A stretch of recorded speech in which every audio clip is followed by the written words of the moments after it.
کی چیشٹا کریں، اس بات کو بھی سمجھنے کی کوشش کریں۔ میں اپنی کتاب سے نہیں پڑھنا چاہتا، میں رامائن کا وہ آخری شلوک آپ کو سنانا چاہتا ہوں جب راون کا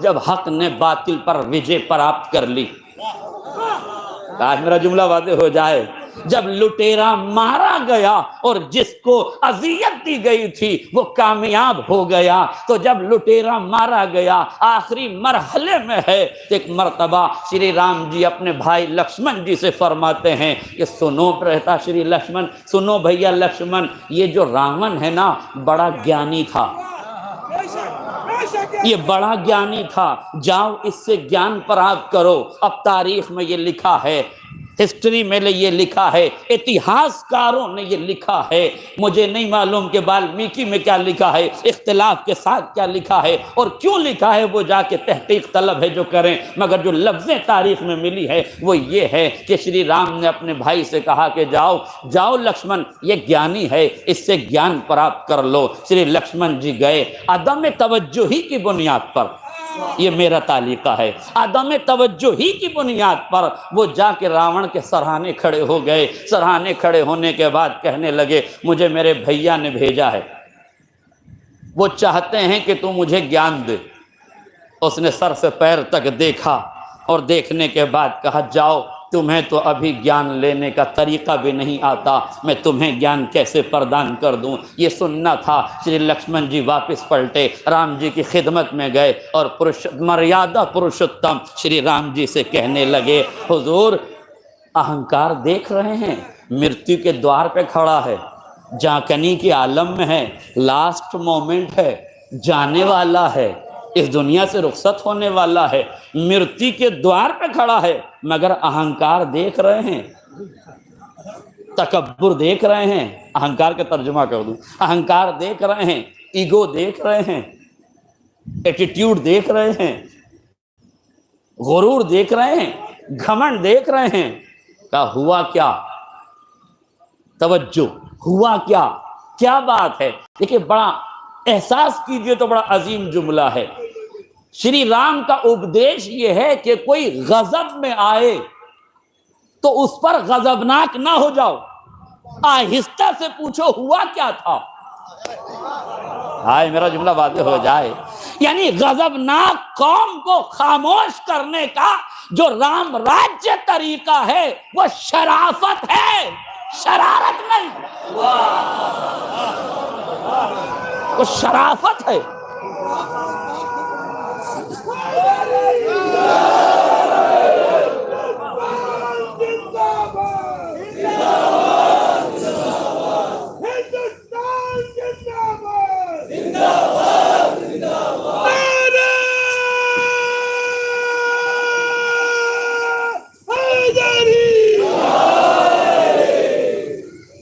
غور فرمایا آپ نے، فوراً انہیں شانت کیا، خاموش رہو تھوڑی دیر، اب بتاؤ ہوا کیا؟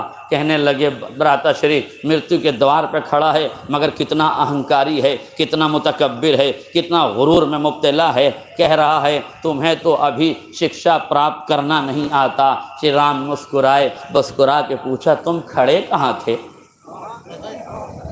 تم کھڑے کہاں تھے؟ کہا میں اس کے سرہانے کھڑا تھا۔ کہا تو پھر غلط جگہ کھڑے تھے، گیان گرو کے چرنوں سے پراپت کیا جاتا ہے، تمہیں پائنتی کھڑا ہونا چاہیے۔ میرے عزیزوں یہ ہے رام راجیہ کی وچار دھارا کہ جہاں تعلیم حاصل کی جائے وہ مقام بھی لائق احترام ہوتا ہے۔ یہ ہے رام راجیہ کی پریبھاشا کہ جہاں سے ایجوکیشن ملے، جہاں سے تعلیم ملے، اس مقام کا مہتو یہ ہے کہ سرہانے نہ کھڑے ہو، پائنتی کھڑے ہو۔ بھائی کا اپدیش سنا، فوراً پہنچے، جانے کے بعد پائنتی کھڑے ہوئے، راون کی آنکھوں میں آنکھیں ڈال کے کہا اب تو مجھے گیان دے دو، اب تو میں صحیح جگہ کھڑا ہوں۔ اب جملہ سنیے، آخری فرق تک توجہ چاہتا ہوں۔ راون نے جیسے ہی یہ سنا، یہ دو روایتیں ہماری سن لیجئے تاکہ بات کو سمجھنے میں آسانی ہو جائے۔ معصوم فرماتے ہیں خذ الحکمت ولو کان من اہل النفاق، حکمت جہاں سے پانا لے لینا، چاہے نفاق کے سینے ہی میں کیوں نہ ہو۔ خذ الحکمت، حکمت جہاں سے پاؤ، خذوہ اینما وجدتموہ، جہاں سے حکمت پاؤ وہیں سے لے لو۔ دوسرا فقرہ نہج البلاغہ میں امیر بیان و سخن مولائے متقیان علی ابن ابی طالب علیہ السلام، مولا فرماتے ہیں لا تنظر من قال بل انظر ماذا قال، دیکھو یہ نہ دیکھو کہ کون کہہ رہا ہے، میرا مقدمہ سنیے، یہ نہ دیکھو کہ کون کہہ رہا ہے، یہ دیکھو کہ کیا کہہ رہا ہے۔ یہ نہ دیکھو کہ راون کہہ رہا ہے، یہ دیکھو کہ راون کہہ کیا رہا ہے۔ آج میرا جملہ واضح ہو جائے، جیسے ہی شری لکشمن جی نے راون سے کہا کہ آپ گیان دے دو، تو کہنے لگا راون سنو لکشمن، مجھ راون کو ہزاروں دیوی دیوتاؤں کا وردان پراپت تھا، کسی طاقت میں اتنی طاقت نہیں تھی کہ میرا بال بیکا کرتا، مگر میں اس انجام کو پہنچا ہوں اپنے اہنکار سے۔ ہائے میرا جملہ واضح ہو جاتا، میں اس نتیجے پہ پہنچا ہوں اپنے ایگو کی وجہ سے، غرور کی وجہ سے، تکبر کی وجہ سے، گھمنڈ کی وجہ سے، انا کی وجہ سے، اہنکار کی وجہ سے۔ تو خیال رکھنا کبھی اہنکاری نہ ہو جانا۔ میں امت مسلمہ کو، پوری دنیا کے مسلمانوں کو، پوری دنیا کے حکمرانوں کو یہ بتانا چاہتا ہوں، جب گیانی کا اہنکار نہ بچا تو اگیانیوں کا اہنکار۔ نعرہ تکبیر، آخری آدمی کا ہاتھ اٹھانے، نعرہ تکبیر، نعرہ رسالت، ہندوستان، ہندوستان، اسلام، نعرہ حیدری۔ ایک سلوات پڑھ دے محمد اور آل محمد کو۔ ہندوستان تک ٹھیک ہے، بس ہندوستان۔ اہنکار کسی کا بھی نہیں بچے گا، اتنا بڑا گیانی تھا مگر اہنکار کی وجہ سے مارا گیا، اتنا بڑا گیانی تھا اپنے اہنکار کی وجہ سے ڈوب گیا۔ اس کا مطلب یہ ہے میرے عزیزوں، برا نہ مانیے گا، میں یہ نہیں کہہ رہا ہوں کہ حجاب کے خلاف ریلیاں نکالو، حجاب کے خلاف ریلیوں کی ضرورت نہیں ہے، اپنی بچیوں کو باحجاب بنا دو، اپنی بچیوں کو باحجاب بنا دو، اس لیے کہ حجاب انسانی نظریہ ہے، حجاب ہندوستانی سبھیتا ہے، یہ اسلامی نظریہ بعد میں ہے، ہندوستان کی سبھیتا پہلے ہے۔ دیکھیں کچھ چیزیں فطرت میں ودیت کی گئی ہیں۔ امریکہ نے ایک گڑیا بنائی جس ڈال کا نام رکھا باربی ڈال، بہت سے لوگ جانتے بھی ہوں گے اس سلسلے میں۔ امریکہ نے باربی ڈال کیوں بنائی؟ تاکہ ایران میں بے حجابی کو عام کر دیا جائے، لہذا اپنا پروڈکٹ بنا کر بھیجا گیا ایران کی جانب۔ ایران میں جیسے ہی باربی ڈول پہنچی، ذرا سے اثرات ہونے لگے، بے حجابی کا پیمانہ چھلکنے لگا، مگر جو دیندار معاشرہ تھا، مذہبی معاشرہ تھا، مذہبی معاشرہ دو رخی نہیں ہوتا۔ دیکھیں برا نہ مانیے گا، میں چھوڑتا کسی کو نہیں ہوں، مذہبی نظریہ رکھنے والے، مذہبی وچاردھارا رکھنے والے دوغلے نہیں ہوتے، ان کے یہاں جو مجلس کا پردہ ہے وہی شادی کا پردہ ہوتا ہے۔ آئے میرا جملہ واضح ہو جاتا، جو مجلس کا پردہ ہے وہی شادی کا پردہ ہے، اس لیے کہ جہاں حجاب ہوس سے بچنے کا ذریعہ ہے تو مجلس سے زیادہ ہوس شادی کی ہے، اس لیے وہاں سے بھی بچنا ضروری ہے۔ ظاہر ہے جو دیندار معاشرہ تھا اس میں محسوس کیا، ایک عالم دین نے اپنی بچی کو تربیت دی تھی، ان کی زوجہ بھی تربیت یافتہ تھی، زوجہ نماز کے لیے کھڑی ہوئی ہوتی تھی تو بچی کے سر پہ اسکارف لگا دیا کرتی تھی، بچی روزانہ اسکارف لگاتی تھی، ماں کے پہلو میں کھڑی ہو جاتی تھی۔ اچھا اسکارف بچی کی وہی ماں لگائے گی جسے خود لگاتا ہو؟ تو اسے کیا پتہ جسے خود ہی اسکارف کا پتہ نہ ہو. اسکارف لگایا، بچی کو کھڑا کیا، چند دن بچی اس کے ساتھ نماز پڑھتی رہی. ایک دن بچی نے ایک گڑیا اٹھائی، وہی باربی ڈال جو اس گھر تک اتفاقاً پہنچ گئی تھی. اس نے باربی ڈول کو اٹھایا، دیکھا چاروں طرف سے برہنہ ہے، اس کے چہرے پر اسکارف لگایا، چھوٹا سا کپڑا لگایا، اپنے ساتھ مصلی عبادت پہ کھڑا کر لیا. باپ نے اس منظر کو دیکھا، محسوس کر لیا کہ دشمن کی سازش کو ختم کیسے کیا جاتا ہے. کمپنیوں کو متوجہ کیا گیا، امریکہ نے باربی ڈول بنا کے بھیجی ہے، اب ہم ایک ڈول بنائیں گے جس کا نام مریم رکھیں گے، جس کے چہرے پہ حجاب لگائیں گے، اسے امریکہ میں بھیجیں گے اور دنیا کو بتائیں گے کہ ننگے سماج کو حجاب کیسے پڑھایا جاتا ہے. جب گئی ہے تو تک لکھا ہے ہسٹری نگاروں نے اور تحقیق کرنے والوں نے یہ لکھا کہ جیسے ہی مریم مقدس کی تصویر کی شکل میں گڑیا کو حجاب کے ساتھ روانہ کیا گیا، عیسائی حلقوں میں کھلبلی مچنے لگی، فوراً ہاتھوں ہاتھ اسے خریدا جانے لگا. باربی کی ساری تجارت ختم ہو گئی، مریم مقدس کے ذریعے سے حجاب ننگے سماج میں رائج کر دیا گیا. اور فرما رہے ہیں اس کا مطلب یہ ہے کہ ہمیں خود عمل کرنا پڑے گا، اس کے بعد مرحلہ طے ہوگا. اب رہا سوال کہ قرآن میں حجاب ہے کہ نہیں. اب قرآن میں حجاب میں کیسے سمجھاؤں؟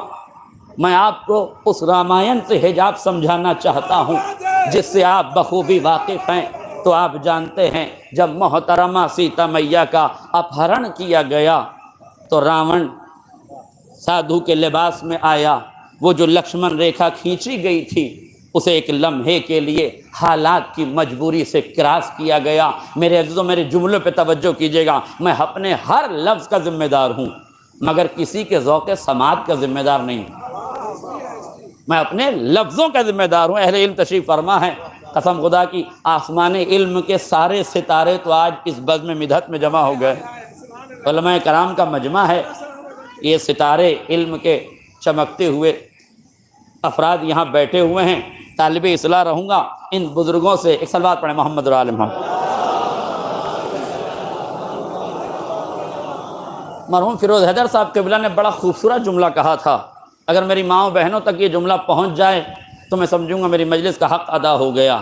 وہ کہتے تھے شری لکشمن جی نے ایک ریکھا کھینچی تھی، اگر مجبوری میں بھی اس ریکھا کو پار نہ کیا گیا ہوتا تو اتنی بڑی رامائن عالم وجود میں نہ آتی. اس کا مطلب ہے کہ عورت کو اپنے کردار کی سیماؤں کو پہچاننا چاہیے، اس دائرے کے حدود کا اسے خیال رکھنا چاہیے، ورنہ مجبوری میں نکالے جانے والا قدم بھی مصیبتوں کو دعوت دینے سے نہیں روک سکتا.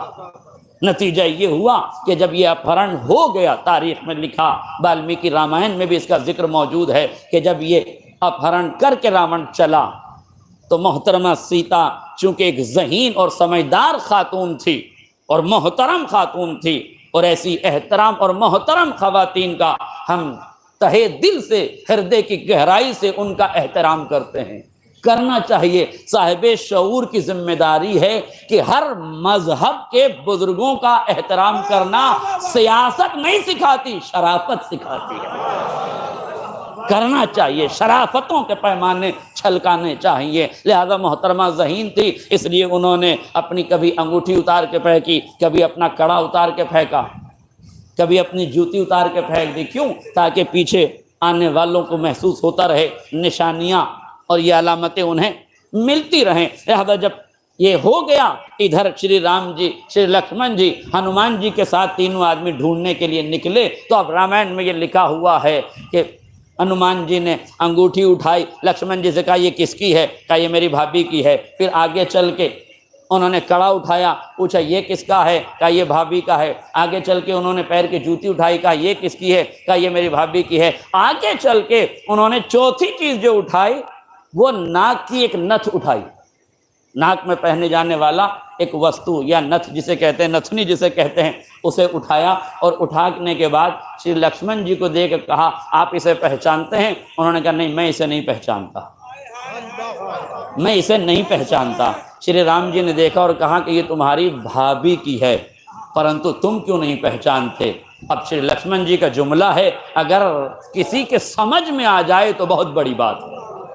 وہ فرماتے ہیں برہتا شری، میں اپنی مریادہ کی سیماؤں کو جانتا ہوں، میرا دھرم مجھے بھابھی کے چہرے پہ نظر کرنے کی اجازت نہیں دیتا۔ میرے عزیزوں، برقع حجاب کا نام نہیں ہے، برقع لباس کا نام ہے۔ حجاب آنکھوں کی حیا کو کہتے ہیں، مزاج کی شرافت کو کہتے ہیں، نظروں کی مہانتا کا نام پردہ ہے، دنیا کی نیچتا کا نام پردہ نہیں ہے۔ حجاب آنکھوں کی شرمندگی کا نام ہے کہ میرے سماج میں یہ جائز نہیں ہے کہ میں بھابھی کا چہرہ دیکھوں۔ اب بتاؤ اس سے بہتر کسی سماج میں، کسی دھرم میں حجاب کی پریبھاشا کیا ہوگی؟ جس سماج میں بھابھی کا چہرہ دیکھنا جائز نہ ہو، اس سماج میں غیر استری کا چہرہ دیکھنا کیسے جائز ہو سکتا ہے؟ برقع لباس کا نام ہے، حجاب کا نام نہیں ہے۔ اس لیے جملہ سن لیجئے، اور جو نوجوان اس جملے کو سمجھ جائیں انہیں میری طرف سے سبحان اللہ ہے۔ برقع لباس کا نام ہے، حجاب کا نام نہیں ہے۔ اس لیے جب برقع تنگ ہو جاتا ہے تو وسیع النظر فقہا اس کی حرمت کا فتویٰ دیتے ہیں۔ ایک صلوات پڑھ دے محمد را آل محمد۔ اس لیے یاد رکھیے، حجاب کو پہچانیے، مراحل کو پہچانیے۔ اس کرپٹ ماحول میں، کرپشن کے ماحول میں آپ ایماندار بن جائیے۔ پوری دنیا بے ایمانی پہ اتری ہے، اسے اترنے دیں، آپ ایماندار بن جائیں۔ پوری دنیا ظلم پر آمادہ ہے، تمہیں ظلم نہیں کرنا چاہیے۔ بہت دیر سے آپ کڑوی کسیلی باتیں سن رہے ہیں، ذرا سا ایک کرپشن کا ماحول آپ کے گوش گزار کر دوں تاکہ تھوڑی سی ماحول میں تبدیلی آ جائے۔ ایک اسکول کے پرنسپل نے، یہ کسی دھارمک استر پر بنا ہوا اسکول نہیں تھا بلکہ تمام مذاہب کی آماجگاہ تھی یہ اسکول۔ اس اسکول میں پرنسپل صاحب نے یہ چاہا کہ بچوں کی فوٹوگرافی ہو جائے، فوٹو کھنچایا جائے، لہذا پرنسپل صاحب نے فوٹوگرافر کو بلایا، تصویر کشی کرنے والے کو بلایا اور اس سے پوچھا یہ بتاؤ ایک بچے کی تصویر کھینچنے کے کتنے پیسے لوگے؟ اس نے کہا حضور ویسے تو 20 روپے لگتے ہیں، مگر چونکہ معاملہ شکشا کا ہے، ودیارتھیوں کا ہے، اسٹوڈنٹ کا ہے، اس لیے آپ مجھے 10 روپے پرتی بچہ دے دیجیے گا۔ پرنسپل صاحب نے سویکار کیا، ایکسیپٹ کیا، قبول کیا، اور قبول کرنے کے بعد کلاس ٹیچر کو بلایا اور بلا کے کہا بچوں سے کہنا کل 20 روپے لے کر آئیں، ان کا فوٹو کھینچے گا۔ پرنسپل صاحب نے کلاس ٹیچر سے کہا کہ جا کے کہنا کہ کل 20 روپے لے کر آئیں۔ جس اسکول کا پرنسپل اتنا مہان ہو، اس کے کلاس ٹیچر کی مہانتا کا کیا عالم ہوگا؟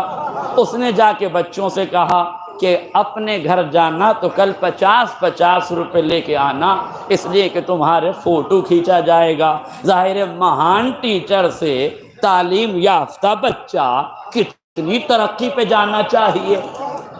یہ گھر پہنچا، اپنی اماں سے کہا کہ کلاس ٹیچر نے 100 روپے منگائے ہیں۔ کہا اچھا 100 روپے منگائے ہیں، ٹھیک ہے کوئی بات نہیں۔ اب میں معذرت چاہتا ہوں خواتین سے، جملہ ساری خواتین ایسی نہیں ہوتی لیکن سماج میں ایسی خواتین بھی ہوتی ہیں، ورنہ یہ واقعہ کیوں رونما ہوتا۔ خاتون خانہ نے کہا ٹھیک ہے ابا کو آنے دو، بات کرتی ہوں۔ بچہ تو شب میں سو گیا مگر ماں کی مامتا تو جاگ رہی تھی۔ اب پتہ نہیں کون سی مامتا تھی جو جاگ رہی تھی، مگر فوراً شوہر نامدار کو مخاطب کر کے کہا کہ کل بچے کے اسکول میں بچے کا فوٹو کھینچے گا، انہوں نے 200 روپے منگائے۔ بے شک آپ کو حق ہے مسکرانے کا، مگر میں آپ سے پوچھ رہا ہوں کہ بچے کی تربیت کا پہلا اسکول کیا ہے؟ ماں کی آغوش۔ جب پہلی ہی آغوش میں کرپشن کی گھٹی لے کے پیدا ہوا ہے اور پروان چڑھا آگے جا کے، تو پھر کس بات کی امید کرتے ہیں کہ آپ اس طرح کے سماج میں کس بات کی اپیکشا اور امید رکھتے ہیں؟ یہ ویکتیگت سوچ ہی ہے جو آپ کو بدل سکتی ہے۔ بے ایمانی سے پیسہ کمانا کمال نہیں ہے، حلال لقمہ اپنی اولاد کو کھلانا کمال ہے۔ ایک صلوات پڑھ دیں محمد اور آل محمد۔ بس میرے عزیزوں، مجھے بہت دیر آپ کے سامنے گفتگو نہیں کرنا ہے، مگر یہ بتانا ہے کہ حالات میں آپ کو کیسے زندگی بسر کرنا ہے، مظلومیت میں آپ کو کیسے رہنا ہے، ایجوکیشن کو آپ نے نہیں چھوڑنا ہے۔ یہ غلط فہمی ہے کہ جو لوگ نوکری کے لیے ہاتھ پھیلا رہے ہیں، کس نے تم سے کہا کہ تمہیں ملک کی ضرورت کیوں ہے؟ تمہیں نوکریوں کی ضرورت کیوں ہے؟ اپنا کردار ایسا نہ بناؤ کہ تمہیں حکومت کی ضرورت ہو، اپنا معیار علم اتنا بڑھاؤ کہ حکومت کو تمہاری ضرورت ہو۔ اگر ہر ویکتی سوچ کو پالنا شروع کر دے تو ملک سے بھکمری کا خاتمہ ہو جائے گا، مگر یہ سوچنا پڑے گا۔ بتاؤ مجھے، علی حکومت کے محتاج تھے یا حکومت علی کی محتاج تھی؟ علی حکومت کے محتاج نہیں تھے، اس لیے جب غدیر میں حکومت ملی اور عرب کی نادانی نے حکومت لے لی تو علی نے تلوار نہیں دکھائی، کردار دکھایا۔ نہیں توجہ کیا آپ نے؟ علی نے قتل و خون کے میدانوں کو آباد نہیں کیا، قرآن کی بکھری ہوئی آیتوں کو سمیٹ کر مستقبل کے لیے علم کے چراغ روشن کیے۔ کہ نہیں آپ مجھے بتائیے، اور علی کیسے خاموش رہے؟ کوئی آدمی حق پر کیوں خاموش رہتا ہے؟ سمجھیے حق پر کیوں خاموش رہتا ہے، اور اس خاموشی کو ملک کی بقا کا پیمانہ سمجھیے۔ یہ بلیدان رائے گا نہیں جائے گا، ملک محفوظ ہو جائے گا، ملک کی عزتیں محفوظ ہو جائیں گی، اس لیے بلیدان دینا ضروری ہے۔ جب لکش بڑا ہو تو لکش کی پراپتی کے لیے بڑے بڑے بلیدان دینے پڑتے ہیں۔ پہلا بلیدان یہ ہے، ظلم کے مقابلے میں صبر کرو، جہل کے مقابلے میں علم حاصل کرو، کرپشن کے مقابلے میں ایماندار بن جاؤ، مانگنے کے مقابلے میں دینے والے بن جاؤ۔ اس وچار دھارا کا پنپنا ضروری ہے، اس سوچ کا آگے بڑھنا ضروری ہے، اس نظریے کا آگے بڑھنا ضروری ہے۔ بتاؤ علی کو حکومت کی ضرورت تھی یا حکومت کو علی کی ضرورت تھی؟ علی خاموش کیوں تھے؟ بڑا پرانا واقعہ ہے، مگر نئے انداز سے سنانے کی کوشش کروں گا۔ دو عورتیں لڑتی ہوئی آئی، ایک نے کہا بچہ میرا ہے، ایک نے کہا بچہ میرا ہے۔ علی نے کہا تلوار لاؤ، دو ٹکڑے کریں، آدھا اسے دے دو، آدھا اسے دے دو۔ ماں ہونے کا دعویٰ تو دونوں کر رہی تھی، مگر مامتا اس کی جاگی جو اصلی تھی۔ آئے میرا جملہ واضح ہو جائے، جو اصلی ماں تھی نا، ہاتھ جوڑے، کہا یا علی بچہ اسے دے دو، مجھے نہیں چاہیے۔ پوچھے تو کوئی کہ جب حق تیرا تھا تو مانگا کیوں نہیں؟ کہا یہی تو بتانا ہے، حق بچا رہے کسی کے پالنے میں زندہ رہے۔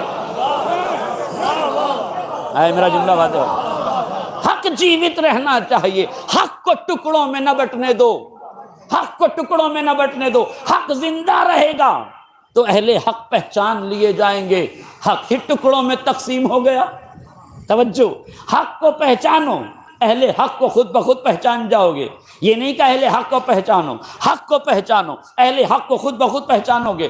دونوں ہیں دعویٰ کر رہی ہیں، وہ کہہ رہی میرا بیٹا ہے، وہ کہہ رہی میرا بیٹا ہے۔ علی نے کہا تلوار لاؤ، تاریخی جملہ ہے، جو سمجھ جائیں انہیں میری طرف سے سبحان اللہ توجہ کیجئے گا۔ علی نے کہا تلوار لاؤ، دو ٹکڑے کرو، آدھا اسے دے دو، آدھا اسے دے دو۔ حقیقی ماں چیخ اٹھی، یا علی بچہ مجھے نہیں چاہیے، اسے دے دو۔